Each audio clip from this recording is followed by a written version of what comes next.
नमस्कार दोस्तों, good evening. कैसे हैं आप सब लोग? आपके साथ आपकी दोस्त doctor Seema from doctor Seema's med talks. Ramadan के बहुत होली डेज, बहुत पावन दिन चल रहे हैं और इसके दौरान हमारे मुस्लिम भाई बहन रोज़े रख रहे हैं। तो उनके रोज़े, उनके रिलीजियस बिलीफ बहुत अच्छे से चलें, इसके चलते जो डायबिटिक्स हैं वो अपनी फास्टिंग के दौरान किन किन चीज़ों पर ध्यान रखें, कुछ डायरेक्शंस, कुछ dos and don'ts during this Ramadan month for our diabetic friends. तो आज का वीडियो इस चीज़ पर है। चर्चा शुरू करती हूँ और इस वीडियो को प्लीज़ आखिर तक देखना, बिकॉज मुझे लगता है ये आपके लिए बहुत नॉलेजेबल, बहुत हेल्पफुल रहेगा। राइट, तो स्टार्टिंग फ्रॉम द बिगनिंग, देखिए, ये हमारा रिलीजियस बिलीफ है, एक स्पिरिचुअल हेल्थ को देखता है, एक अच्छे आपके रिलीजियस के लिए आप करते हैं तो आपको रोकना अच्छा नहीं रहेगा। वेरेज डायबिटीज़ में जहाँ तक देखा जाता है, जहाँ तक बोला जाता है, ना तो फास्टिंग अच्छी है और ना ही फीस्टिंग अच्छी है। तो एक दरमियानी सी चीज़ रखनी पड़ती है, एक बैलेंस रखना पड़ता है। तो कोई बात नहीं, जब हम रोज़े रख रहे हैं, जब हमारे दोस्त रोज़े रख रहे हैं, तो हम उस टाइम पर एक बैलेंस रख लेंगे। तो उस बैलेंस में क्या करना है, किन चीज़ों पर थोड़ा तवज्जो देना है, किन चीज़ों को थोड़ा अवॉइड करना है, आज उन सभी पर चर्चा करते हैं। राइट, तो देखिए, 1 महीने की फास्टिंग है और एक दिन में 12 से 14 घंटे की फास्टिंग है, जिसमें कि आपने पानी भी नहीं पीना, आपने कुछ भी नहीं लेना। सो इट्स क्वाइट बहुत ही मुश्किल तरीके की फास्टिंग है। और इसके लिए आपकी body, I am speaking only for the diabetics as of now, आपकी बॉडी को पहले से प्रिपेयर होके रहना पड़ेगा। तो प्री रोज़ा या प्री रमादान आपकी बॉडी में आपकी बॉडी को प्रिपेयर करना पड़ेगा। आपको अपने डॉक्टर से सलाह लेनी पड़ेगी, अपने डॉक्टर से मिलना पड़ेगा और कुछ चीज़ें जो आपके डॉक्टर आपको इन्फॉर्म करते हैं उन चीज़ों पर आपको ध्यान देना पड़ेगा। तो कम से कम 1 महीना पहले अगर आपने ये मन बनाया है कि आप रमज़ान में रोज़े रखेंगे, तो आपको अपने डॉक्टर से सलाह लेनी बहुत ज़्यादा ज़रूरी है। एटलीस्ट 1 महीने पहले से आपके रोज़ों की तैयारी शुरू हो जाती है, आपकी हेल्थ की तैयारी शुरू हो जाती है। देखिए, एक कैटेगरी उन लोगों की होती है जिनको कि हम कहते हैं कि आप इस बार रोज़े ना रखें, आपके लिए हेल्थ के लिए बिल्कुल भी ठीक नहीं है। ठीक है, तो एक कैटेगरी वो आती है। अब वो कौन से ऐसे लोग हैं जिनके लिए बिल्कुल भी रोज़ा रखना या रमज़ान के फास्टिंग करना ठीक नहीं है? सबसे पहले वो लोग जिनकी ब्लड शुगर ऑलरेडी बहुत फ्रेजाइल है। फ्रेजाइल से मेरा मतलब है कि बहुत अप्स एंड डाउन्स देखने को पाए जाते हैं, यानी कि बहुत हाइपर में भी चले जाते हैं और कई दफ़ा बहुत ज़्यादा जिन लोगों को हाइपो होने के चांसेस रहते हैं, जिनको कई बार हाइपो हो चुका है, और जिन लोगों को हाइपोग्लाइसेमिक अनअवेयरनेस है, यानी कि जब उनकी बॉडी हाइपो में जाती है तो उनकी बॉडी में कोई साइंस और सिम्टम्स नहीं आते। तो ऐसे लोगों के लिए हम मना करते हैं कि आप प्लीज़ इन फास्टिंग से थोड़ा सा दूर रहिए।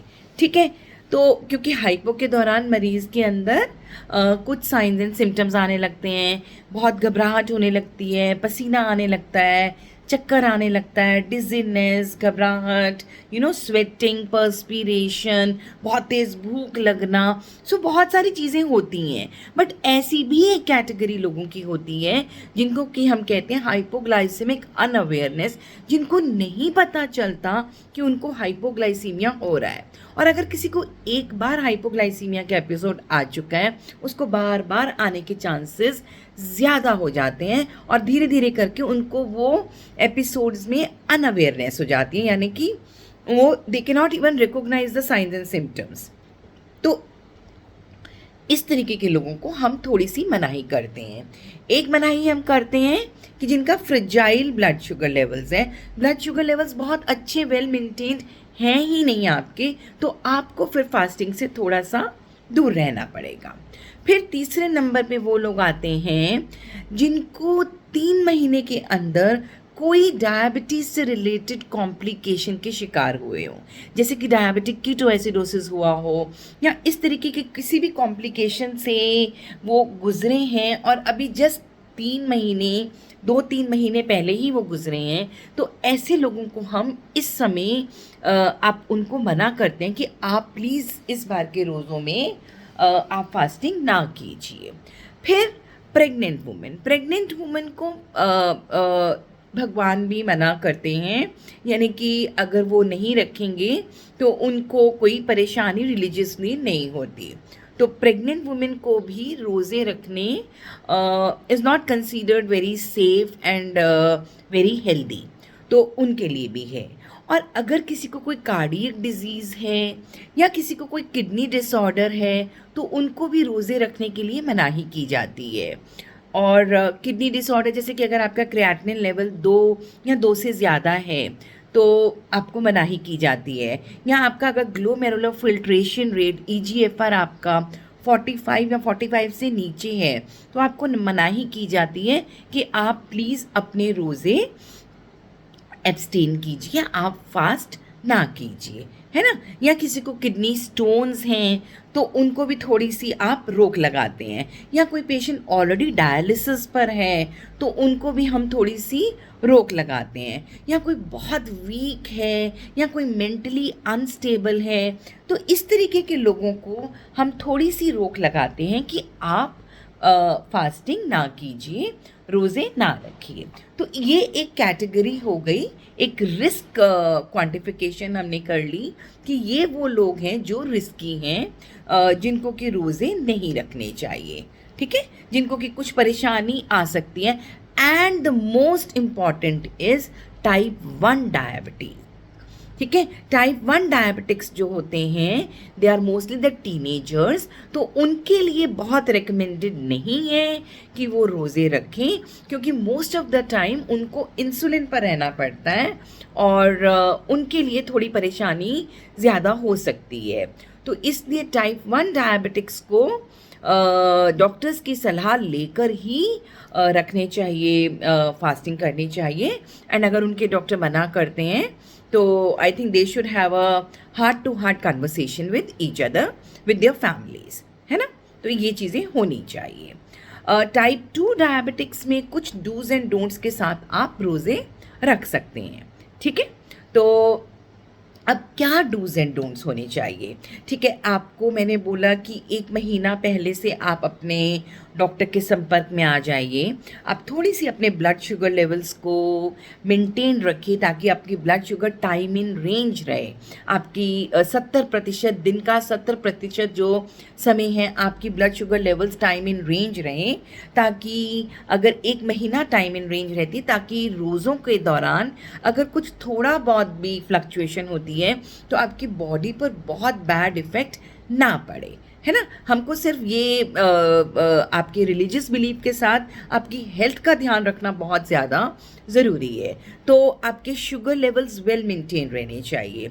देखिए, सहरी के समय, सुहूर के समय सुबह आपकी ब्लड शुगर लेवल्स 100 या 120 से नीचे नहीं होने चाहिए।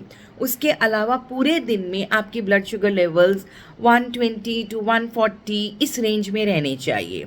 एंड इफ्तार के बाद भी आपके शुगर लेवल्स मतलब ना ही हमको ऊपर लेके जाने हैं ना ही हमको लो करने हैं। तो इफ्तार के बाद भी आपके ब्लड शुगर लेवल्स बहुत हाई नहीं जाने चाहिए, यानी कि बहुत ज़्यादा ओवर ईटिंग भी नहीं करनी है। 180 या 200 के करीब करीब आपके ब्लड शुगर्स रहने चाहिए।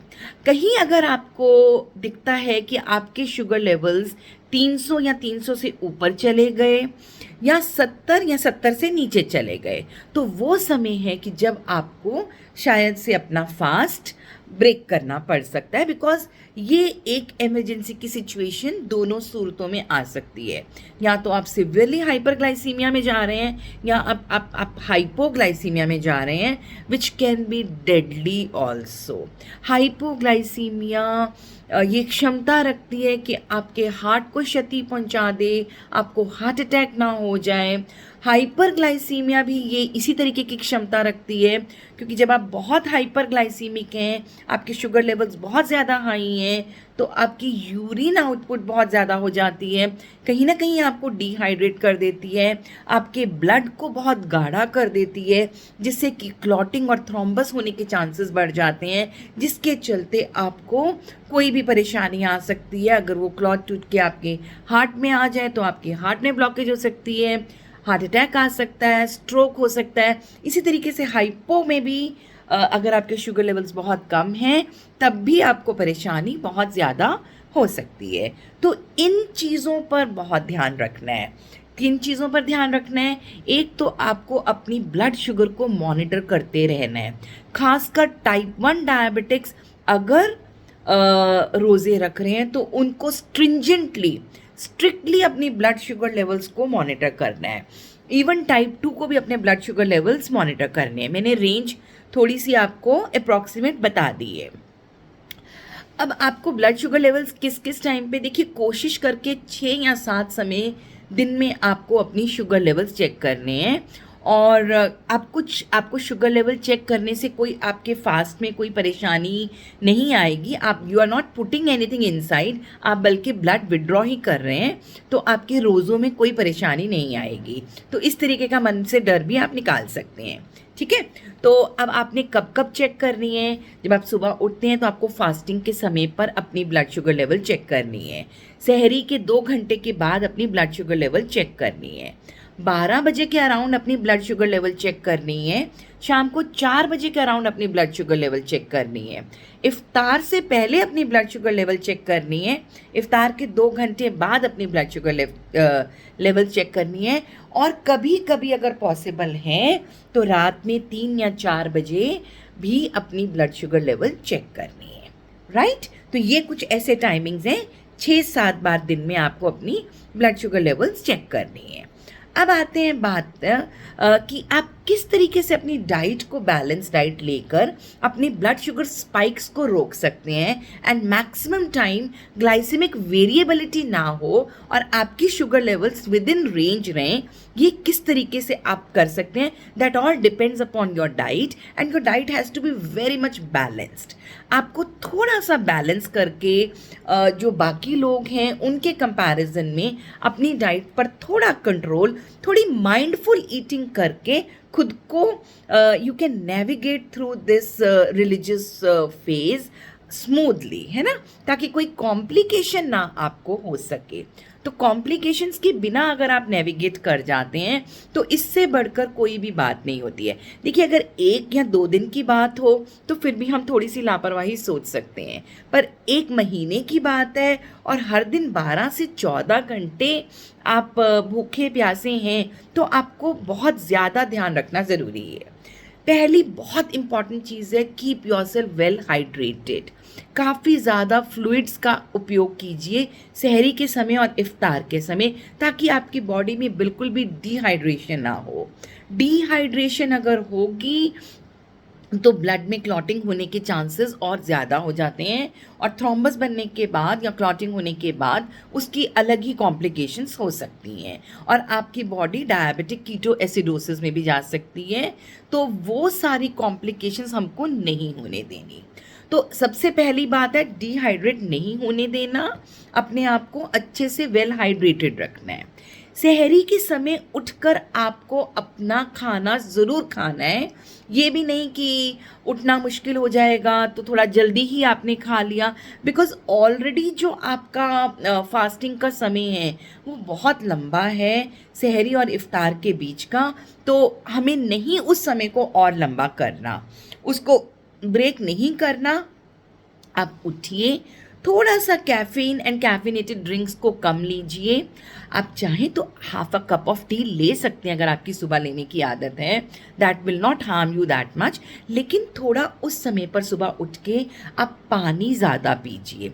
अगर मैं कहूँ कि पानी ज़्यादा पीजिए तो इतना भी आसान नहीं है कि सुबह उठ के 3-4 ग्लास इमिजिएटली पी लो। तो आप थोड़ा सा नींबू पानी ले लीजिए या बटर मिल्क ले लीजिए या कोई स्मूदी बना लीजिए, जैसे कि आपने पालक ले लिया, धनिया पत्ता या मिंट का पत्ता ले लिया, थोड़ा सा एक फ्रूट बीच में डाल लिया, जैसे आपने थोड़ा संतरा डाल लिया और आपने थोड़ा सा खीरा डाल लिया। ये सारे वाटरी वेजिटेबल्स एंड फ्रूट्स हैं, सिट्रस फ्रूट्स हैं, तो ये आपके मुंह का स्वाद भी अच्छा रखेंगे और आपकी बॉडी को हाइड्रेटेड रखेंगे। उसके अलावा आप नारियल पानी एक समय ले सकते हैं, आप नींबू पानी ले सकते हैं, आप बटर मिल्क ले सकते हैं, बट आपको इनमें चीनी नहीं डालनी।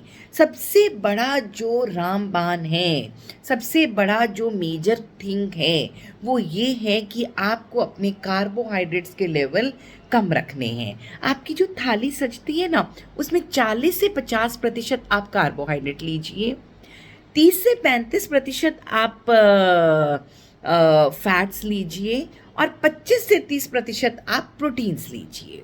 तो आपको अपने थोड़ा सा प्रोटीन की मात्रा ज़्यादा बढ़ानी पड़ेगी ताकि आपकी एक सटाइटी लेवल बना रहे पूरा दिन और आपकी बॉडी मतलब आपकी बॉडी में एक सटाइटी लेवल रहेगा और ना ही आप बहुत ज़्यादा कार्बोहाइड्रेट्स ले रहे हैं तो आपके शुगर लेवल स्पाइक भी नहीं करेंगे। कार्बोहाइड्रेट्स जो भी आप लेते हैं ध्यान रखिए कि उनका ग्लाइसेमिक इंडेक्स कम हो, ग्लाइसेमिक लोड कम हो और वो खाने के बाद आपकी शुगर लेवल्स को एकदम पोस्ट प्रैंडियल खाने के बाद पोस्ट मील आपकी शुगर लेवल्स का स्पाइक ना आए। तो इस चीज़ का बहुत ख्याल रखना है। इस चीज़ के लिए आपको रिफाइंड शुगर्स एब्सटेन करनी है, यानी कि मैदा, फ्रूट जूसेस, चीनी, हनी, जैगरी, इन सब चीज़ों से थोड़ा सा परहेज़ रखना है।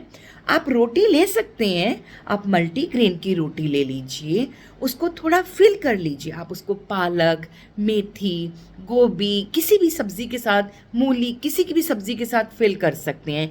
एक दिन आपने किसी सब्ज़ी के साथ फिल कर लिया, एक दिन थोड़े से काजू बादाम को आप रोस्ट करके उससे फिल कर लीजिए, तो आपका सटाइटी लेवल भी बन जाएगा और आपके अंदर एक गुड अमाउंट ऑफ प्रोटीन्स भी चला जाएगा। उसके अलावा मॉर्निंग के समय में यू कैन टेक एग्स, आप बॉयल्ड एग्स ले लीजिए, आप ऑमलेट ले लीजिए, आप किसी भी तरीके का अंडा खा सकते हैं। यू कैन हैव टू, अगर आपका ज़्यादा मन है, आपको ज़्यादा भूख है, आप 3-4 अंडे की भुर्जी बना के खा लीजिए। एग वाइट को ले लीजिए, एक अंडे का एग येलो ले लीजिए, बाकी का वाइट ले लीजिए, तो आप वो ले सकते हैं। साथ में ये फिल्ड रोटी खा सकते हैं। सो दिस विल रियली, और इसके साथ अगर आपने एक बटर मिल्क ले लिया या आपने एक स्मूदी ले ली तो आप बड़े अच्छे से सेटिस्फाइड रहेंगे।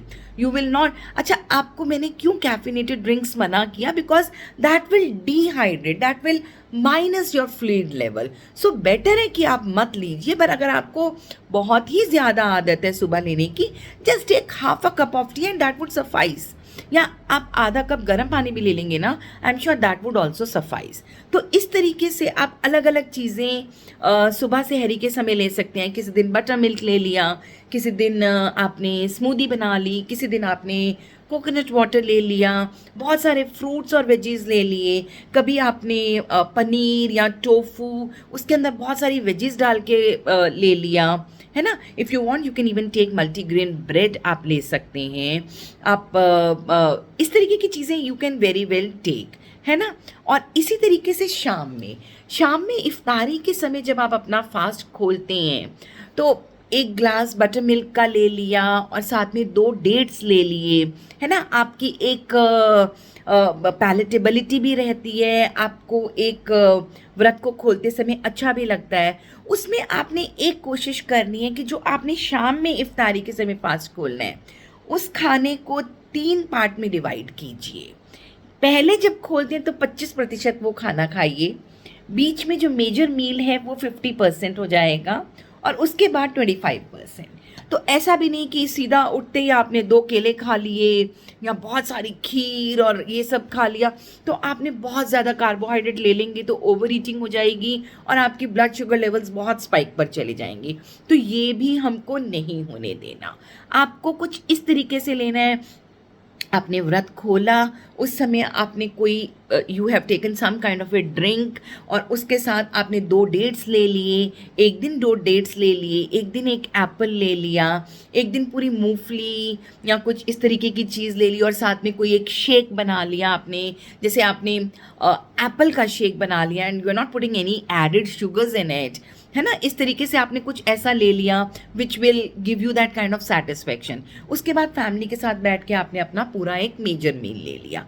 मेजर मील के दौरान आपने नॉन वेजिटेरियन फूड ले लिया, आपने चिकन ले लिया, try taking it in a grilled manner, या आपने चिकन की सब्जी और रोटी भी खा ली तो that will not harm you, है ना। But prefer not taking red meat. आप चिकन ले लीजिए, आप फिश ले लीजिए, आप पनीर ले लीजिए, टोफू ले लीजिए, try adding lots of vegetables inside it, है ना। तो ये चीज़ें आप कर सकते हैं। उसके अलावा फिर एक चीज़ जो मेजर है आपकी मेडिकेशन की, दवाइयों में आपने किस तरीके से अपना ध्यान रखना है। देखिए डायबिटीज़ की कोई भी दवा आप जो भी समय लेते थे आप मोस्टली उसको कंटिन्यू कर सकते हैं।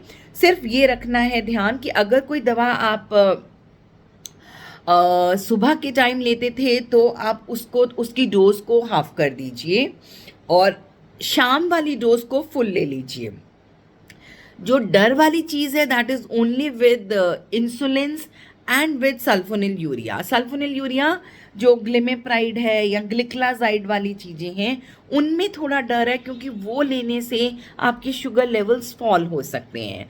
तो इंसुलिन में क्या, जो लोग इंसुलिन लेते हैं उनको क्या परहेज़ कैसे करना है कि देखिए अगर आप एक समय इंसुलिन लेते हैं तो आप शाम के समय इंसुलिन लीजिए। अगर आपका इंसुलिन सुबह और शाम का है तो सुबह की डोज को आप 25 से 30% या 40% कम कर दीजिए और इवनिंग की डोज जैसे होती थी वैसे इफ्तार के समय आप ले सकते हैं, ठीक है। इस तरीके से आपने अपनी इंसुलिन की डोज को थोड़ा सा एडजस्ट कर लेना है। और जैसे अगर आप दिन में 3 बार इंसुलिन लेते थे क्योंकि लंच में आप कुछ नहीं खा रहे हैं तो लंच टाइम की डोज आप टोटली ओमिट कर दीजिए और मॉर्निंग की डोज को आप आधा कर दीजिए और इफ्तार के समय आप अपनी डोज पूरी ले लीजिए जो आप लिया करते थे। इसी तरीके से अगर सल्फोनिल यूरियाज की बात करती हूँ, better to avoid that medicine, अपने डॉक्टर से बात करके किसी और क्लास की मेडिसिन ले लीजिए जो आपकी शुगर लेवल्स को गिरेगी नहीं, आपको हाइपोग्लाइसीमिया में नहीं आने देगी, ठीक है। तो अगर आपको फिर भी आपके डॉक्टर कहते हैं कि एक ही टाइम ले रहे हो और आप ले सकते हो तो वो आप प्रेफरेबली इफ्तार के समय शाम के समय लेंगे। जहाँ तक बात होती है एक्सरसाइज की तो better abstain from any kind of exercise during these रोज़ा। रोज़ों के दिनों में आप किसी तरीके की एक्सरसाइज नहीं करें।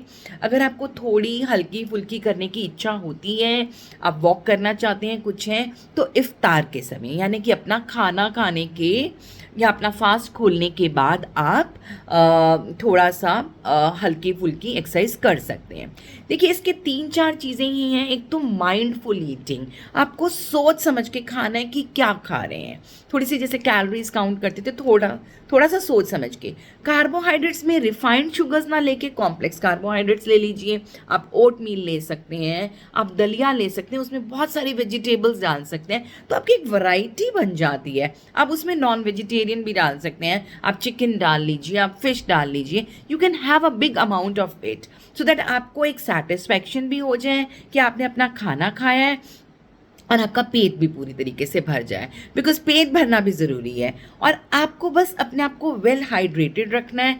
हाइड्रेटेड नहीं रखेंगे तो आपकी शुगर लेवल्स बहुत ज़्यादा हाई होगी तो उसके साथ आपका बहुत सारा पानी भी निकल जाएगा आपके यूरिन के थ्रू।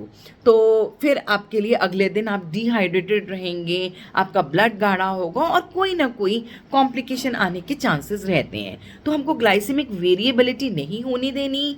टाइम इन रेंज यानी कि आपके ब्लड शुगर लेवल 70% दिन के समय तक विद इन रेंज रहने चाहिए, राइट।